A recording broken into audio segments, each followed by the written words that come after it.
Isang mainit na pagbati po sa lahat ng ating mga kababayan. Sa araw na ito ay ating sineselebrate o pinagdiriwang ang araw ng kagitingan. Sapagkat ito po ay mahalaga sa ating buhay.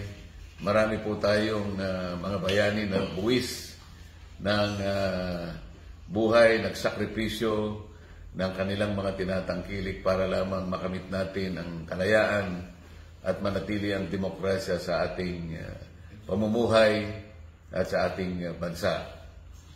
Alam po ninyo, sa araw na ito ay pwede rin nating gunitain ang kagitingan ng ating dating Pangulo, Rodrigo Roa Duterte, sapagkat kahit na siya ay hindi magandang kalusugan, hanggang ngayon nakikipaglaban pa rin.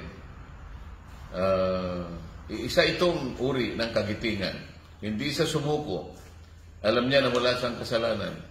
Ginawa niya yung kampanya laban sa droga sapagkat yun ang alam niyang tama na makakabuti sa kanyang bansa. Ganun po dapat ang isang leader. I believe President Roa Duterte is the image of courage and gallantry. Isang imahe ng kagitingan. Siya po ay siyang embodiment ng isang leader na hindi humingi para sa kanyang sarili, ngunit ibinigay ang lahat para sa bansa. He's even the personification of a leader, a strong leader, a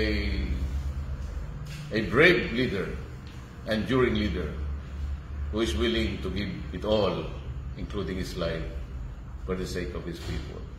Mabuhay po tayong lahat sa araw na ito. Ipagdiwang natin ang kagitingan ng Pilipino.